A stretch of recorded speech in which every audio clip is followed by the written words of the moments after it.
Hello, salam, shalom, namaste, sat sri akal, aloha, hola, ciao, bonjour, buna, privyet, mabuhay, and dzień dobry.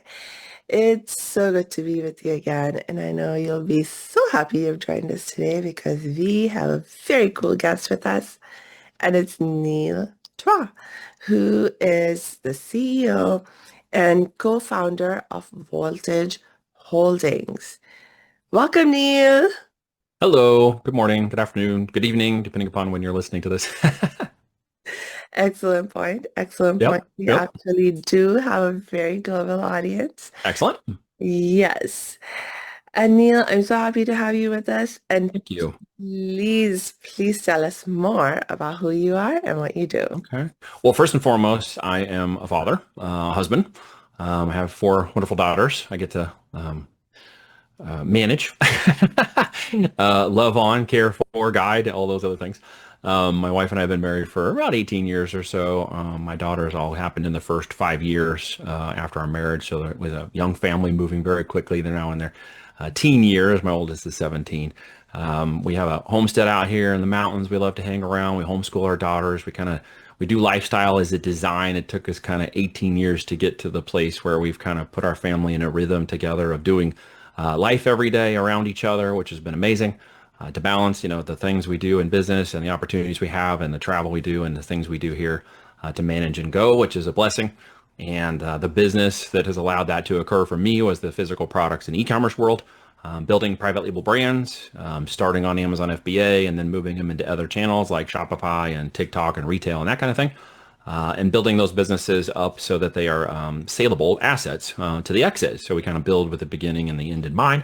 And that's something we've been doing for the better part of 12 years now in our business. And we do it ourselves. We have 12 brands that we manage in-house. We've done tens of millions a year in sales and had a huge opportunity and blessing to do that and taught others, hundreds, if not thousands of people over that time frame to do the same thing successfully in their businesses, which has been a blessing to watch as well. And just fell in love with the idea of brand building about 12 years ago and kind of never left. It's a lot of fun to build brands and to use the physical product world to do it. And we do help aspiring entrepreneurs who want to learn how to do it and mentor and coach with us. But we also, as people who do it ourselves, we have operations in which we grow and we build and scale and we acquire companies. And so I have operators that help us do that that are trained up out of my group. And those who come to a certain point of success in 3 to 5 years have an opportunity to be acquired by us. So as they build up the company with us, as they get going, as they spend those, roughly 10,000 hours of time learning the business and growing and becoming a CEO operator, the opportunity to exit that company comes from us as a first place they can go to look at growing that business and taking it out to more channels and more market, more sales, and maybe having them come along for the ride. So it's been a fun business model. I've enjoyed it a lot. I'll stop now because I'm unpacking a lot here, and I don't know where you want to go with all of that. But that's kind of a little summary, I guess, of where I'm at and what I'm doing. Oh, thank you so much for sharing that summary. That was a lot for us to unpack, but hey, that's the fun of it, right? Right. Pick on anything you want to. Whichever direction you want to go, we'll take it. Yes. Well, I'm sure we'll end up picking up on a number of the points that you have mentioned, Yeah. but I want to start with some of the basics Okay. because with our audience on this show, a lot of us are change makers. We're coaches and trainers and healers. So many of our audience members may be kind of more novice when it comes to traditional businesses Yeah. and Okay. e-commerce and so Sure. forth. But I think it's something that we would be interested in. I know it's something that I have looked into as a side hustle for myself.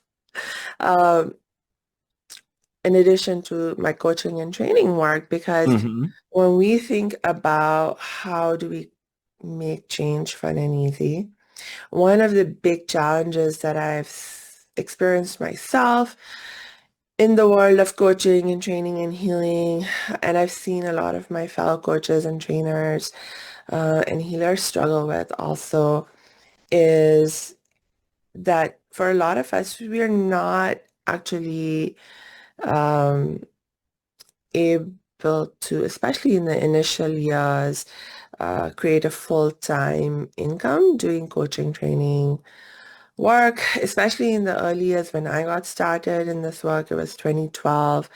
And now coaching training is much more popular, much more common. But especially in the earlier years, when the industry was still new, it was harder to, sort of like there were a few people who were doing really, really well in the industry, but most people were, doing it as a side hustle as best. And so you need Yeah. some other sources of income, and you needed to figure out how you could, uh, and and the other thing that got me really interested in things like e-commerce and exploring them is because even if and when I transitioned to, for example, doing this work full time for me, um, I didn't want to just always be dependent on this one source of income. And I learned something about the value of having multiple sources of income. And, that's being a smart financial strategy in any case. And Yep. then if you have multiple sources of income, it's good that at least like one of them you're actively working on. That's amazing. Um, but you also want ones that you don't have to work so much in terms of trading time for dollars. Yeah, that's right. That's right. Burn And it's a yourself balance between out. figuring out how to get there through. Yeah. Hey, thanks for tuning into this episode. Hope you're getting value out of it. For your information, this episode has been sponsored by the Happiness 101 program. Are you a change maker, coach, trainer, or healer? Are chains of fear holding you back from making the impact and income you desire?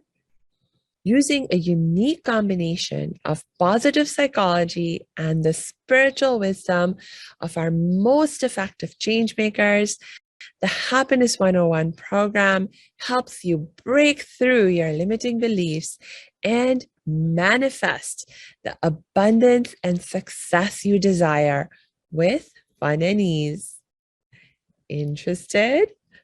Book a free Happiness 101 exploration call with me, your happiness expert, Samia Bano. Just use my online calendar link in the show notes.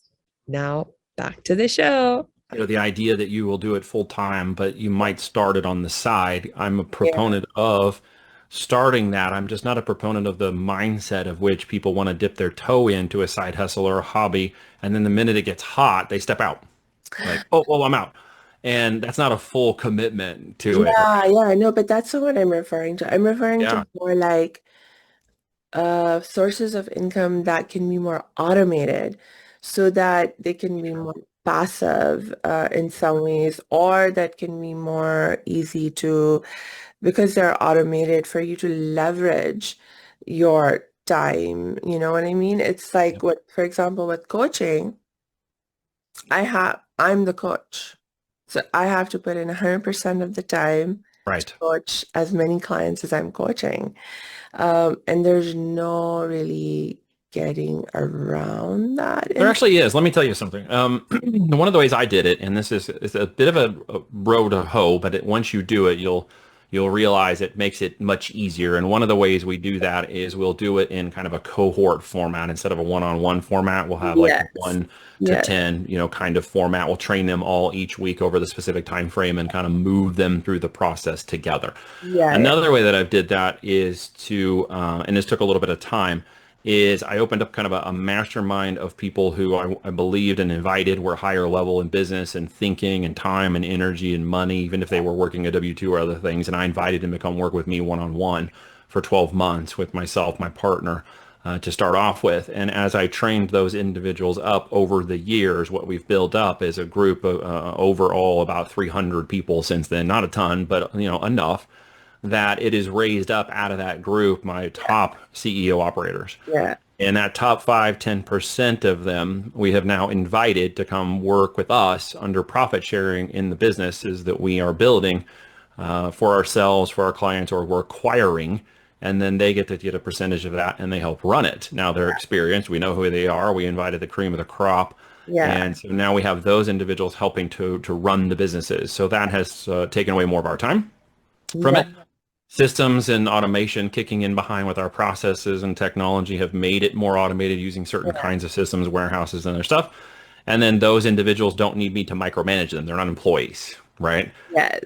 They Yes. are, operators. They know what they need to do. They know their SOPs. They know the business. When a new business or product is coming to market, they know what to do. They don't need me to micromanage. And, we have every 2 week status calls where we get on as partners and we go over the fiduciary and management and roles and responsibilities and things that are occurring and decisions that need to be made in that process. But it's not me micromanaging them the rest of the time. They're doing the work. They know what needs to be done. And that's taken a while, Yeah. Of right? course. And it's taken a lot of love and dedication and fortitude and blood, sweat, and tears pouring into those folks to give them the opportunity to build their business and then see who rose up to become part of ours. And that has been overarchingly one of the ways that I've been able, and my partner and I have been able to reduce our time, but still grow our business without being in the minutia of everything. Right, right. And you make a great point. There are definitely ways that we can grow the business, but I'm speaking from as someone who has the heart of a coach and trainer. So I really don't want to grow my business as far as the coaching training work is concerned. Right. In Well, and which, neither did I. That wasn't the point of it, right? yeah, Everybody's like, well, you're a coach or a trainer, so now you're scaling and you're taking advantage of people and you're a big scam. It's like, well, no, I actually invited people. I don't have a sales team. I'm not trying to scale this to $1 million a month in coaching business. Some no, people are, and that's fine. yeah. Okay.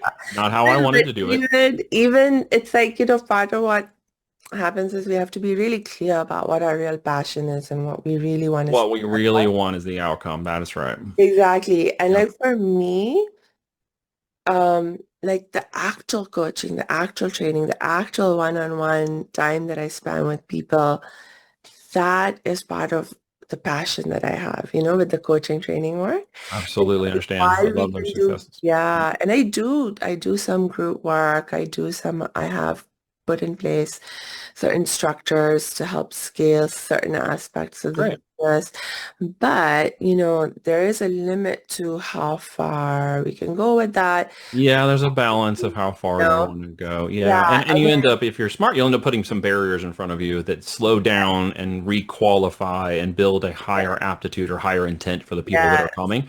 So one of the ways I've done that is put in a couple of qualifying steps before they ever get to us to Yeah. apply, including taking what's called a DISC analysis. You ever heard of that? The DISC analysis? Tell me more. It's not a Myers-Briggs or a mood kind of thing, like, well, an IMFG kind of thing or whatever. It is 4 quadrants, a D, I, S, and C quadrant. They're for dominant, influence, stable, and conscientious. There are subcategories under each one of those that kind of align with individual personality types. And as you find higher D&I individuals will typically be coaches, trainers, YouTubers, influencers, people who aren't necessarily like very strong in the details and operational components, but they're great at the marketing and the business of selling the company, right? They're great as the influencer on stage and they talk well and they drive lots of interest. Maybe they have a larger social following, and that's one of the ways. And maybe they're just a really well-known podcaster, those kinds of people, Yeah. right? The operators tend to be a moderately high D in like 50 to 60%, which makes them a great second, but doesn't make them strong enough to be the first. And they typically have a high I, S, or C. So they have I not just being influenced, but other variables of control and influence over situations themselves or change. Mm. It's very stable and conscientious in the kind of work and life they do. So in an operational component, they typically have a history, a business, or even a long-term, work ethic and history of work ethic that leads them to an operational understanding, a control, the details, right? Yeah. And for our business, those typically are the best operators. So if I have someone who comes and wants to be invited and I see and we have a conversation first, they text, we chat, We find out where they are and where they're coming from. It isn't just about, the money component of the team. It's also about the time, energy, and attention they're willing to dedicate to Yes. it, their perseverance, their tenacity, how their disc profile aligns. See, I'm not in the fun and change aspect of my business. I'm not in it to change other people. Yeah.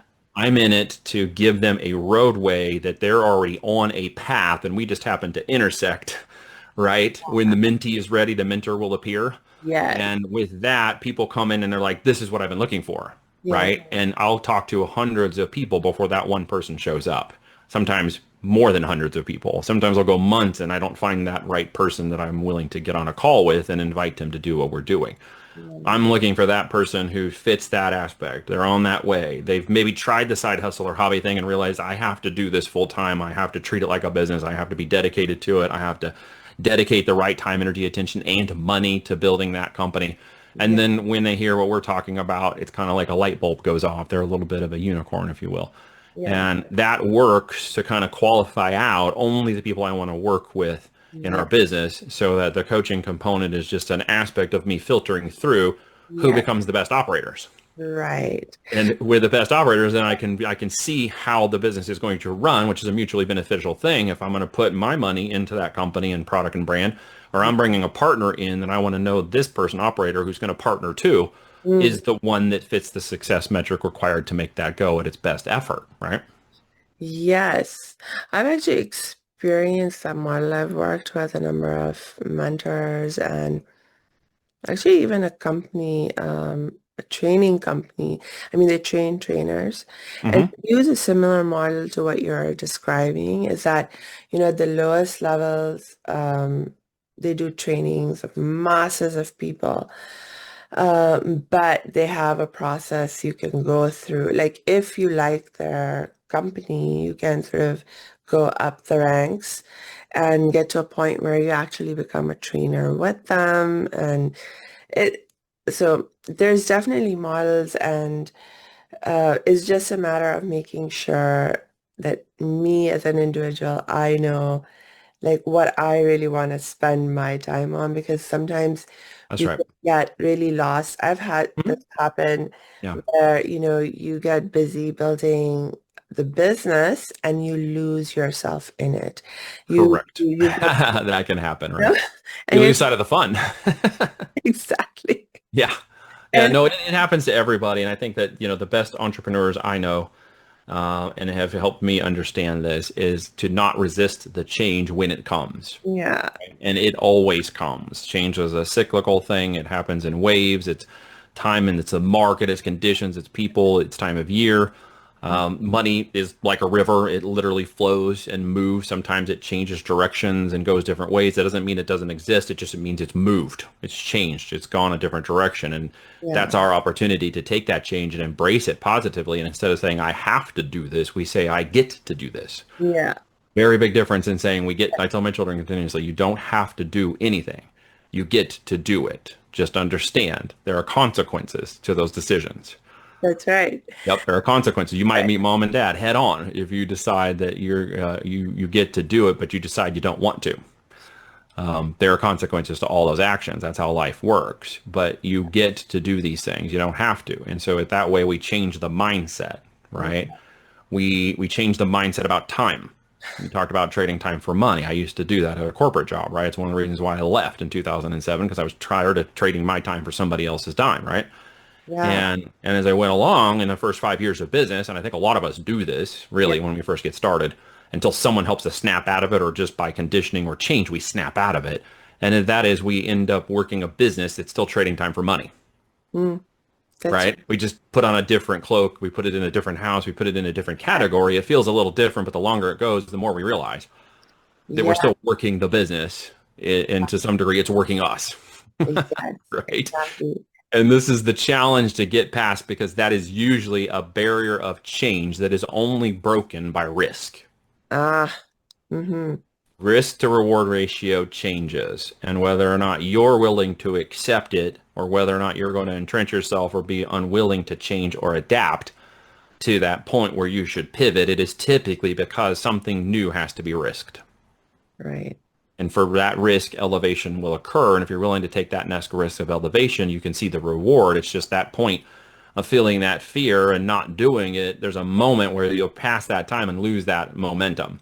But if Mm, you can go through that change and hit that momentum, then you will see hopefully yourself pivoting and changing that opportunity into something even better, even if it's a different risk, yeah, right?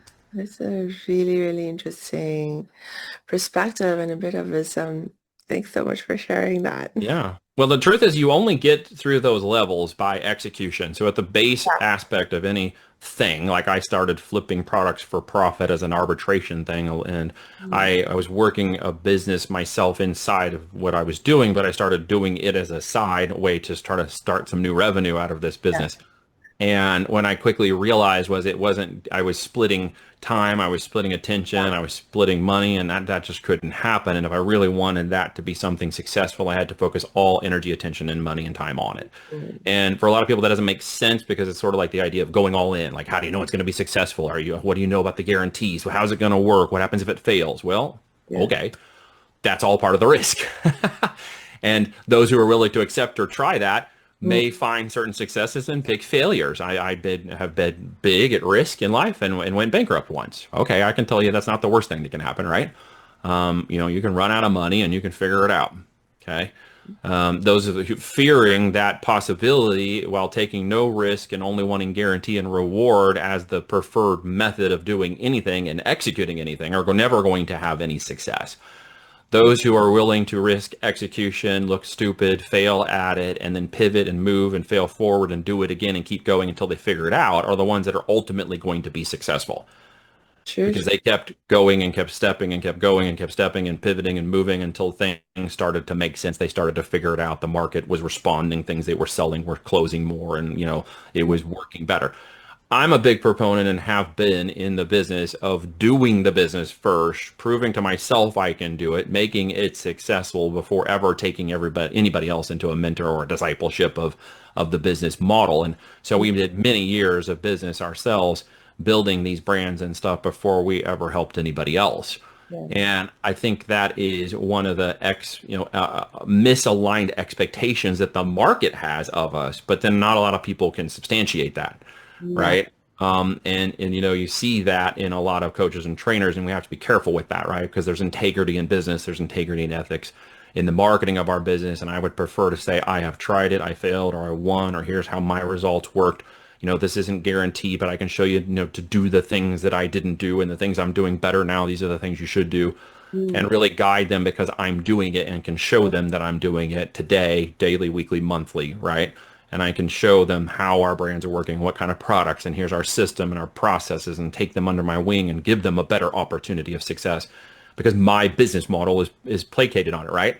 yeah. If they have a win, then of course they are building a business of success that becomes a target acquisition opportunity. That's how I win, right? Mm, And I take ownership of the business at the acquisition, not up front. It's for their charge to get that business off the ground and to do the work and execute even imperfectly. So they get the experience because without the experience, positive or negative, they're not going to get the wisdom. yeah. And everybody wants the wisdom, right? Like a 19-year-old life coach with check marks on it, right? Everybody wants the wisdom. Nobody wants the experience. Yeah. I hear you on that. I hear you on that. Oh gosh.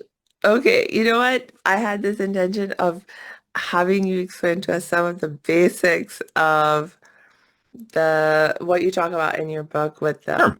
We can do that if you want. almost automated income with Mhm. FBA.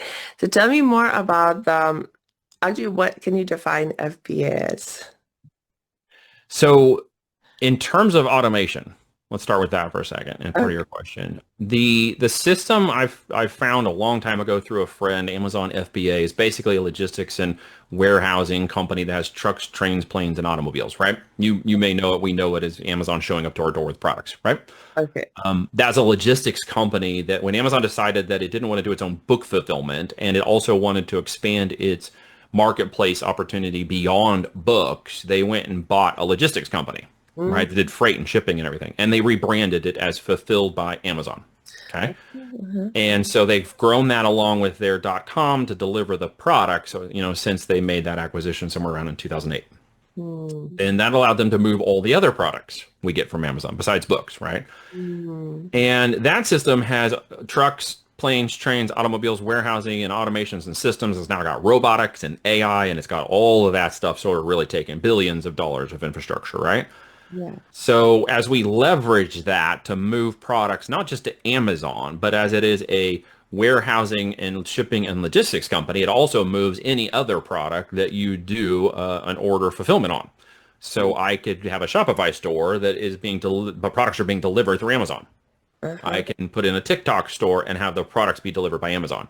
So I can open multiple channels of sales beyond just Amazon to create more of what we call a holistic or an omni-channel e-commerce company. But I can use the automation systems, management, et cetera, of Amazon to make that happen.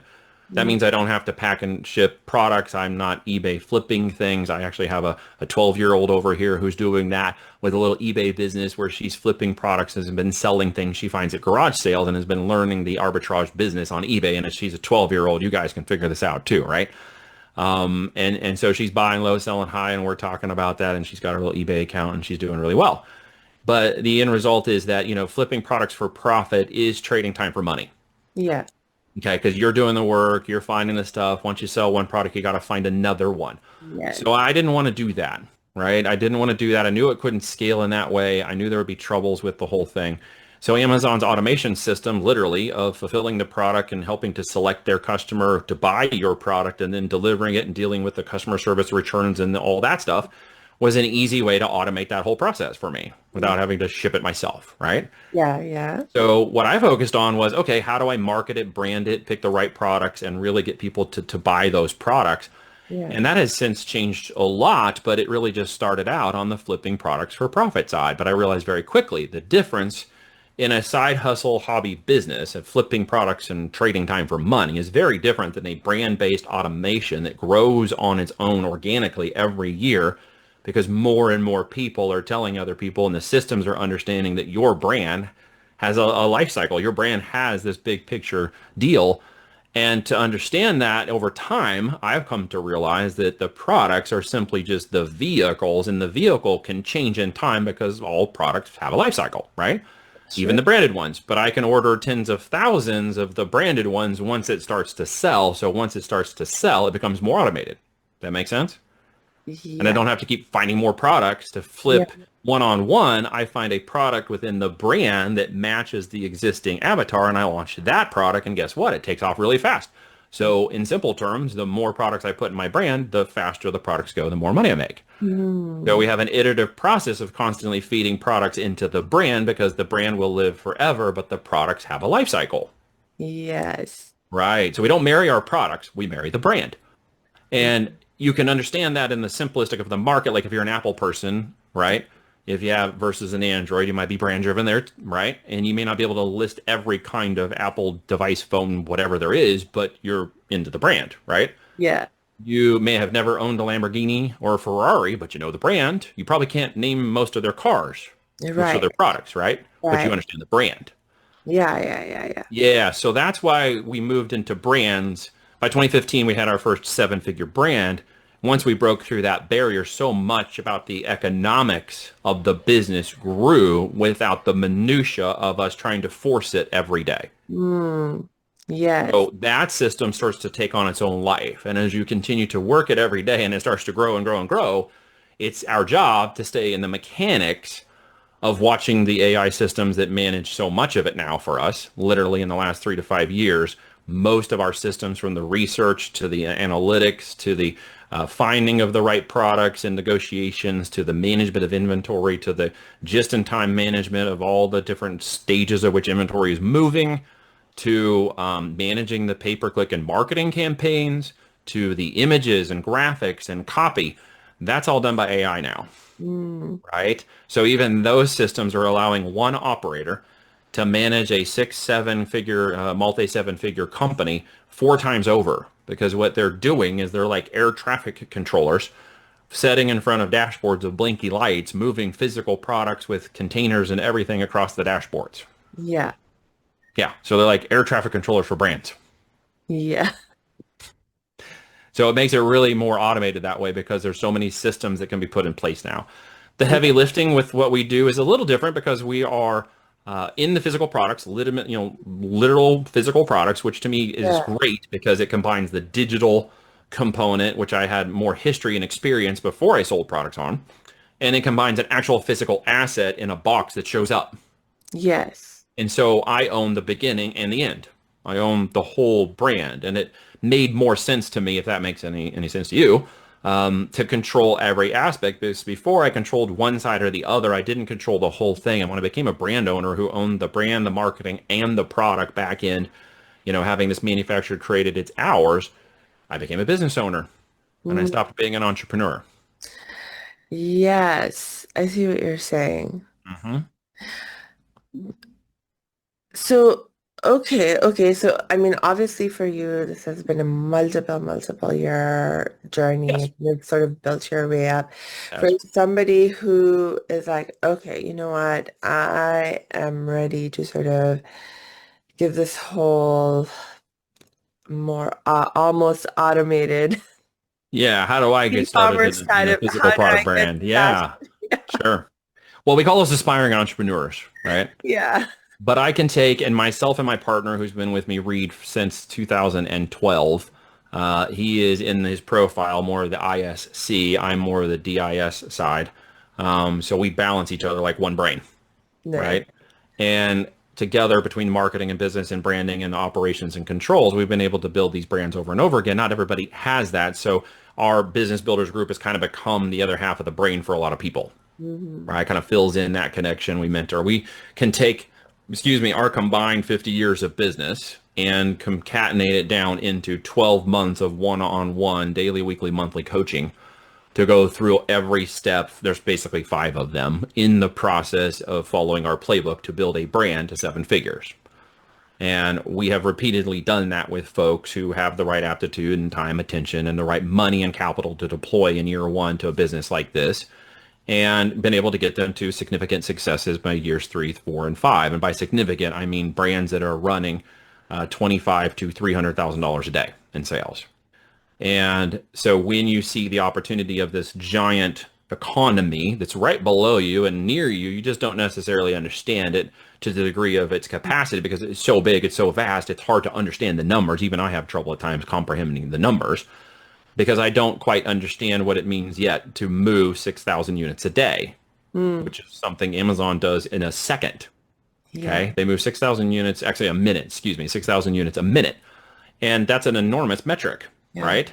And what does that mean for opportunity? It means there's a huge amount of opportunity for you to be someone who can move products and sell products at least 25 units a day. Yeah. And when you focus on the net profit, which is what we actually get to keep, not the gross margin, not the margin, not the overall retail price point, but what I actually keep after every unit sells, that's really all that matters, Mm, right? Everyone talks revenue and that's vanity, but what you actually keep is most important. yeah. So for those listening, we won't sell products under $50 in price point. Our retail price point minimum is $50 to $500 in retail price point. It must have more than $12 in net profit per unit, right? Typically, we're going to see $25 to $150 in profit per unit. That's what we get to keep after we buy the product, after we market the product, pay for operators, pay for, inventory, pay for the infrastructure and everything else. We get to keep that mark. And so what that means is that our overall brand target is net profit 20% on each of these brands. Okay. 20%. So if you do a million a year in sales, you keep 200,000 in net profit minimum. We can do higher than that. We've done up to 400,000 on some brands based on their affinity and price points. So the goal here is to teach people how to launch their first five products. We call it a green light process. And that playbook is to get your first five products in the market. We test those products. We don't marry them. We test 100 units of this product in our brand and we say, hey, market, did you like this product? And the market, of course, responds with sales or no sales, right? And then we have to adjust and find out why the market didn't want that product from us or how we get the market to understand the product better until we get those sales. And then we repeat that process. We only dedicate money and marketing to the products that start to rise to the top. We follow the law of averages. We sell five products in the market and test 100 units by five products. We're going to find one or two of those products starts to take off selling, and Mm, we simply follow the data. yeah. Okay. Starts with good data up front. So we do 80% of the data through our software and green light process to find exactly the customer need and intent. There's no guessing. And the products appear in the system because Amazon has basically $700 billion in sales, and we have a lot of data and analytics. Amazon gives us data and analytics that tells us exactly what products are moving at what volume and what keywords and what kind of products. And once we know what our profit needs to be, then we only select the products that match that highest net profit, and then we test them, and we deploy more capital and money to the ones that start to sell. So instead of 100 units, once it starts to sell, we'll order 1,000 units because we know it's selling. We put more inventory into it, right? Yeah. And then we just repeat that process. Okay. And I'm Yeah. product agnostic. We sell all kinds of products. In fact, I'll tell you what we don't sell, if that makes sense. We don't sell supplements. We used to sell that a long time ago. Supplements are very difficult to sell. They can be profitable, but they're very difficult. A lot of regulations, a lot of three-letter agencies, a lot of oversight, very, very challenging, right? Very, very competitive, and not everybody in that business space is very ethical. Let's call that out, okay? Electronics are tough because they break, they're manufacturing, they have to be constantly renewed. Electronics are very challenging, right? Clothing, shoes, that kind of stuff. A lot of returns, a lot of, I don't know if it fits or I want to try the size, doesn't work. So you also have a brand component of the web and social side that has to really be driven in to see the differentiator. And so those are really three product types we don't sell. Now, on the other side of that, there are millions of product opportunities to Yeah. sell that Yeah. don't match that. And there are all kinds of products. And there's a myth that there's no good products and there's none available and all the good ones are taken and they're all saturated. That's actually not true at all. There are millions, if not tens of millions, of product opportunities to innovate, Yeah. right? We don't need to invent. We don't need to be Elon Musk, right? You're not looking to create Tesla. You're not looking to get patented. You are looking for a market and customer demand that already exists. Yeah. And you're looking for an opportunity to say, is there a place for me to come in and maybe be a number two to the number one and have an opportunity to say, hey, you like that one. What about this one? Mm. Right? And here's my benefits. Here's my features. It's very similar, but different. I innovated a little few things you might like better on my version than their version. Right? Mm. And we put that in the market and then we let the market tell us. We're not smart enough, right, to tell the market what it wants, but we've been very, very good at reading the data. And the data today for these kinds of engines, those are all AI driven below the surface. Amazon, Facebook, social media, Instagram, all of it, right? It's all AI driven. I think we all understand that now. That's always looking for an audience, Mm. right? It's always looking to feed content of some kind. And in Amazon or the physical product world, it's looking to feed content that leads to a sale of a physical product. So if we give it what it wants and we get out of the way, then it will find the right audience for us. Does that make sense? It's like Yes. posting, 10 Instagram social media reels and finding out, well, two of them went really fast and got tens of thousands, hundreds of thousands, millions of views, but the other seven or eight didn't do so well. Well, what are you going to do, right? You're going to take the two that did really well and make 10 more of those. We do the same thing in physical products. Yeah. So just a couple of clarifying things. Absolutely. And I'm imagining it's part of the stages of how you grow the business. Correct. So initially, you are actually identifying products that are already out there in the market that Uh-huh. you are also then going to sell. So like, for example, if I just make something up, so if there's I don't know, oh my God, you just mentioned three categories that you don't sell, and now all I think hmm about is those three categories. Okay, so let's say a kitchen device of some kind. Okay, a kitchen Sure. device. Kitchen device that's already selling in the marketplace. I'm not Yeah. going to go sell their kitchen device, just to be clear. I'm Uh, going to look at their kitchen device uh, and I'm going to say, hey, this is what they're doing well. Here's yes. where I see that maybe there's a gap in the market, and I'm going to go have a kitchen device manufactured for me. And Ah, I'm going to put 100 of those in the market to compete with them directly. Now, should that 100 units sell well and prove that I can sell the product people want it from me and I yeah. can project forward that it's going to become profitable and it's going to have a lot of opportunity, then I'll take and put 1,000 of those, say, Mr. Manufacturer, please create 1,000 of those and ship them to my account. And they will do that without me ever touching the product, Yeah, yeah, yeah. right? And And maybe, then that yeah, goes in to sell against the competitor. It's my product, my brand, created for yeah, me, my trademark, my business, my yeah, intellectual property, yes, competing with an innovative version of that product that's already in the yes. market. Okay, hmm okay. So the so okay, now I understand. Sure. It's sort of like, when you go into a big brand store, like let's say Costco. Sure. I go to Costco a lot with Hmm. my parents. A lot of good things to source So, out of Costco. yes. And so basically what you see, one thing you can see happening at Costco, for example, is uh, there will be, so for example, immediately the top of mind example that comes to me is the Harmless Coconut Water. It's a brand of coconut water that Costco started selling some years ago. Hmm. And I loved it. It Hmm. became my favorite brand of coconut water. I went to Costco all the time to buy Just it, to get that coconut water. get that coconut water. And then I think it was like maybe 2 or 3 years ago, Costco started right next to, so for a long time, all I really saw Costco emphasizing in terms of selling coconut water was harmless coconut That water. one That particular one brand. Yeah, I brand. was doing really well enough to sell in Costco, right? And then at some point, I think it was 2, 3 years ago, right next to the harmless coconut water, Yeah. you started seeing a Kirkland brand coconut water. Right. Another branded, yeah. And Which is it's a Costco not brand. just any other brand, it's a Costco brand. It's Kirtland, yeah. And Hmm. yeah, it's Kirkland. And it's coconut water. And actually, if you taste that coconut water, the Kirkland brand coconut water, it's just as good Can't as really tell the the difference. harmless Yeah. coconut water. Yeah, Costco kind of maybe took that data and knows that that brand was doing well and then built their own brand off. That's a bit of a Yes, danger in the Costco world. People fear that yes. on Amazon, but what actually happens on Amazon is it's people that are competing in the marketplaces that are making those brand competition. But Amazon in the last 2 years has actually got out of their brands when the tariff thing went down. They Yeah. stopped sourcing their brands and stopped selling most of their brands in the marketplace. So there isn't that's a concern if you're in Costco that they could knock you off, and they do. But it's On sort of Amazon is like, yeah, but you're not, so in this case, what you're describing is sort of like a little bit of that strategy in the sense that yeah. you go Mhm. find a product that's already selling really well, and then you create a variation of Create a it. second brand to compete Yeah, with it, like a Coke or a yeah, Pepsi, like an Apple or yes, yeah. yeah, There's a plenty of examples of this continued yeah, innovation occurring in the marketplace, and actually the outlier is invention. That yeah, people think that you can make millions of dollars only on the outliers, and that's not actually true.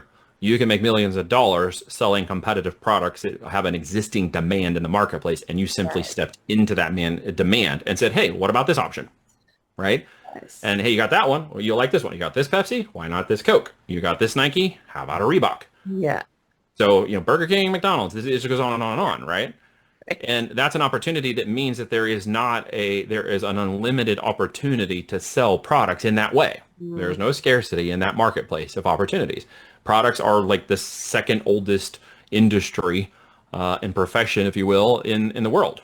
Moving yeah, products. E-commerce is just a digital way to get that product from one location to another versus a retail yes, store, which is a physical product, right? It just opened a new median of transport and yeah, created an opportunity for millions of people across the United States to get my product, even though I don't have a retail store located in Missouri. yes, Yeah, so it opens up this huge opportunity to reach millions of people with your products. yeah, And that's where the scale and growth of this model really becomes, for most people, something that seems like pie in the sky, but is an actual process by which you can reach millions of people to buy your product. Amazon alone has 200 million buyers. Their whole mantra is to get the people to buy something in 30 seconds or less. People spend an average of $1,500 a year on Amazon.com, right? It's a machine. It's 49% of all U.S. marketplace sales online. So it's a huge juggernaut of sales. It's a great place to take aspiring entrepreneurs into a new product and new brand and teach them how to reach the market, get the market to understand their products and brands, pick the right products to fill their brands out with, and then build a going concern, a machine that can grow as they continue to launch additional products into that brand until they have 10 or 20 products that are just focused on a specific area, serving a specific audience. yeah, That the AI systems is like, hey, anybody who wants that product, we got it from this system right here because these people deliver it, right? So we'll end up with brands that have 5, 10, 15 SKUs that are just hyper targeted in that one seller account to that person. And that's it, Okay. I mean, you got right?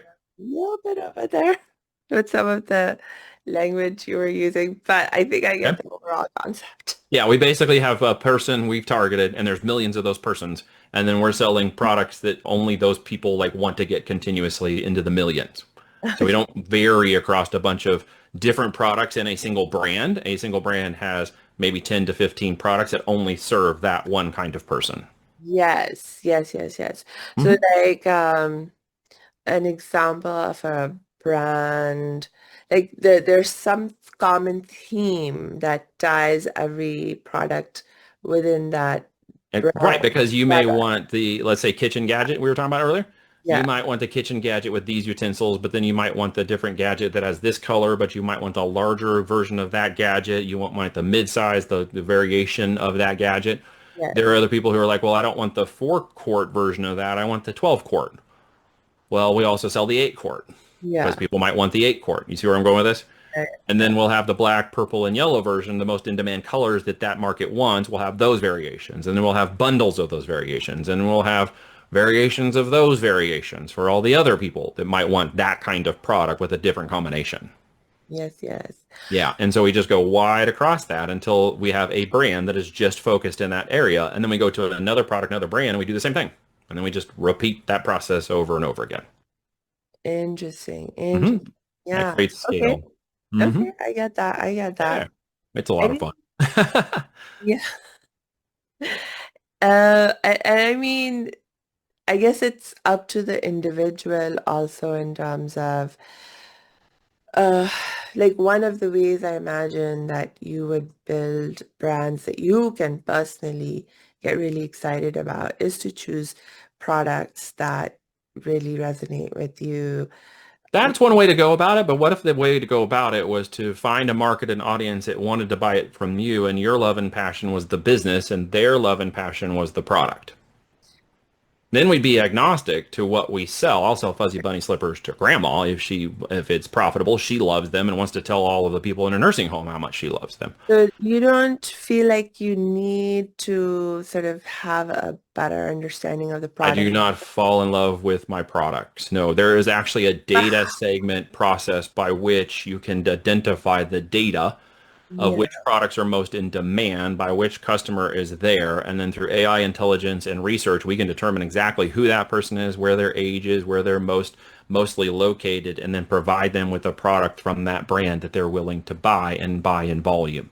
My love is of the business to serve the people who are passionate about the products. It's not for my job to be passionate about the product. Yes, you had mentioned that, and Yeah. I sort of forgot about it.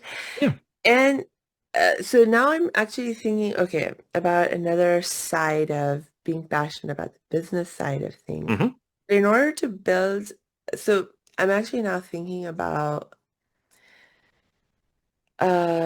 what I was learning about investing in companies. So, I mean, obviously, Right. a very different kind of business, but this was like a train of thought that that really sort of influenced my thinking in terms of choosing the companies I invest in the Okay. stock market. And this was like a strategy that I was learning about that's advocated or taught by Warren Buffett. And Hmm. he's like, okay, if you're going to invest in a company, you better know the company.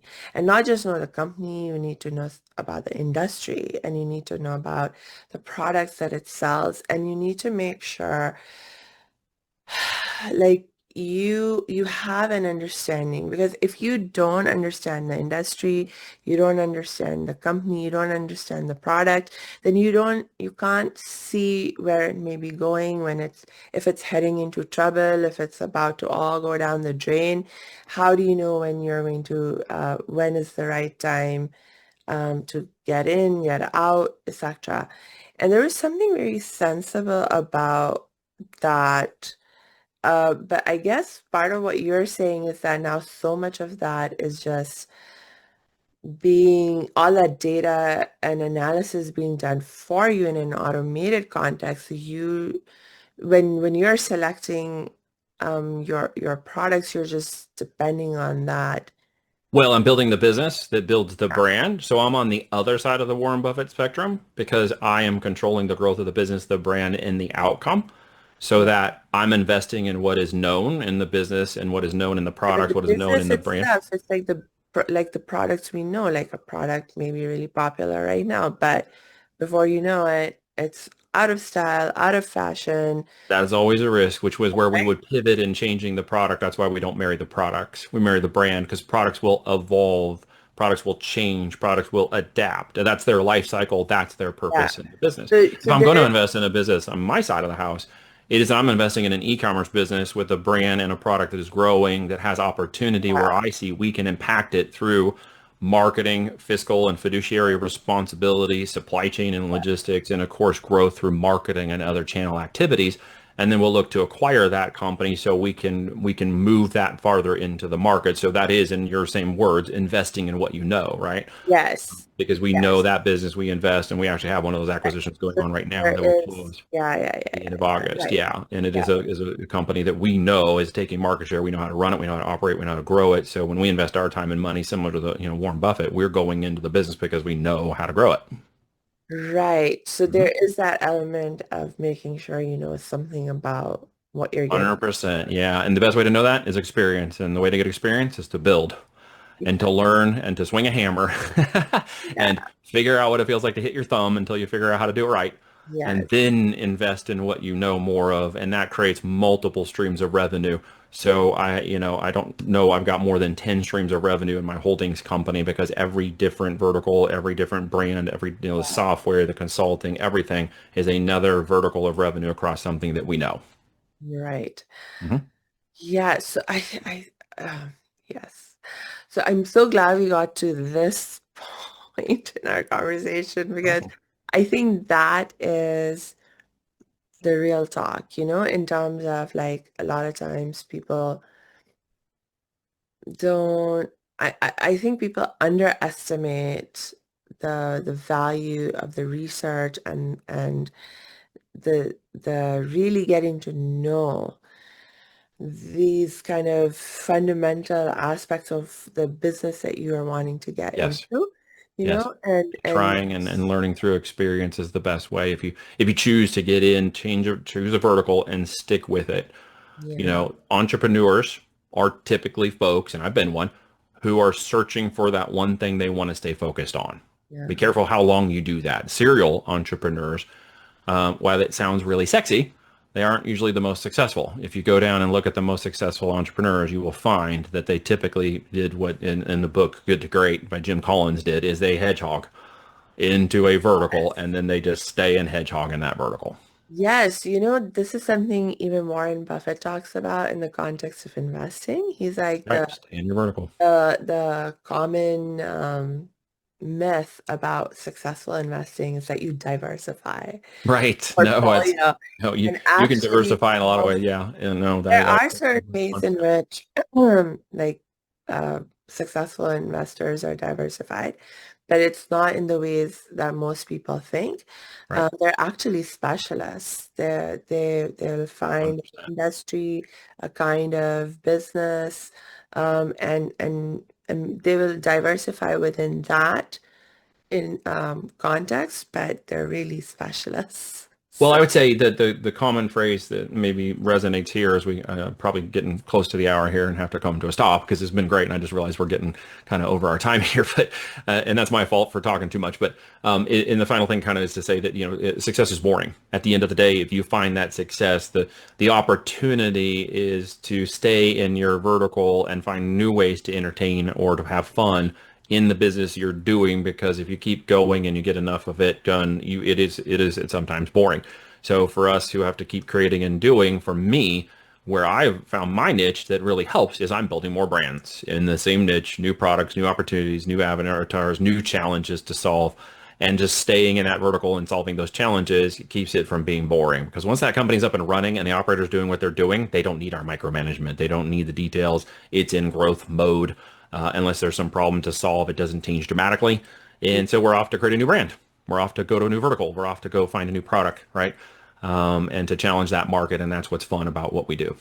Nice. I love that. I love that. And that is a wonderful point for us to wrap up for today. Fantastic. Thank you again, Neil, for taking the time to be with us.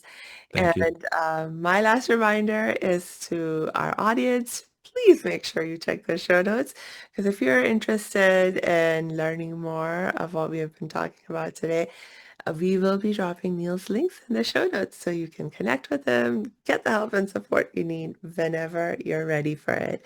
And until we connect next time, I wish you lots and lots of peace and joy.